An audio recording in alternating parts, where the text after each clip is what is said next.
Xin Ciao! Welcome back! Ito na ang part 2 ng day 1.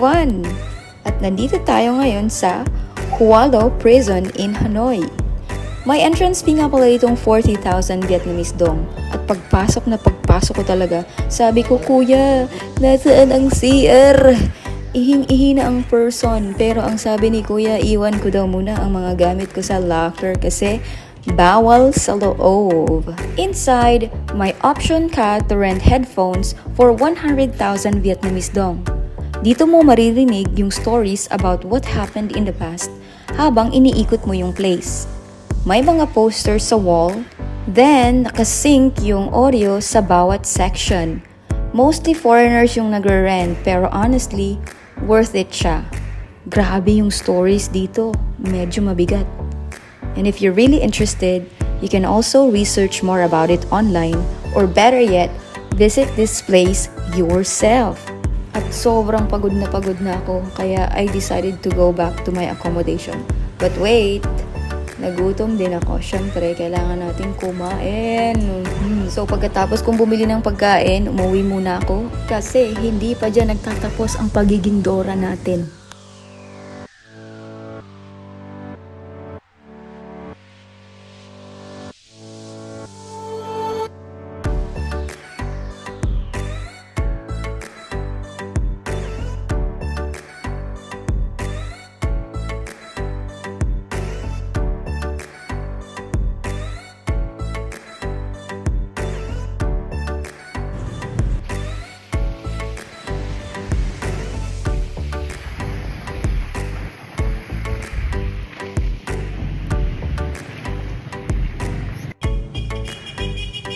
Si Ram! Grabe! Buhay na buhay ang Hanoi sa gabi. Para silang mga aswang na nagdiriwang. Inikot ko talaga lahat ng sulok dito. Tingnan nyo, kalsada sa umaga, inuman sa gabi. Nakita nyo yan, may mga sasakyan at may mga tao. Kaya kailangan mong lumingon ng left and right. Kasi kapag hindi, baka sa ospital ka na magising. Alam niyo ba kung ano ang Old Quarter? Ang Old Quarter ay isa sa pinaka-old at pinakabuhay na lugar dito sa Hanoi. Dati pa itong trading area kung saan bawat street may kanya-kanyang produkto, katulad ng pagkain, damit, at kahit anong paninda. At hanggang ngayon, makikita mo pa rin siya may kasama ng iba, chares.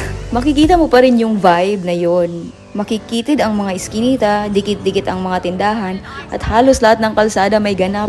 Lalo na paggabi. So, ang mga yarn, dito mo mararanasan yung totoong Hanoi. Street food, nightlife, at yung culture nila, buhay na buhay.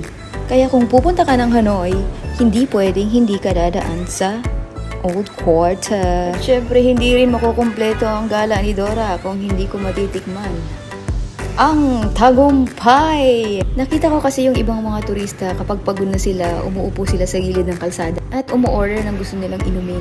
At hindi ako nagsisi. Sobrang sarap! Tinanong ko yung babae kung ano yung best seller nila at binigyan niya ako ng passion fruit beer. At pagkatapos ko dito, nagdesisyon na akong umuwi kasi gabing-gabi na. Natatakot ako na baka pag mag alas 12 ay maging aswang na din ako. So yan, after dito, naglakad-lakad na ako. Tapos, may nakita akong paborito ni Mama. Mais!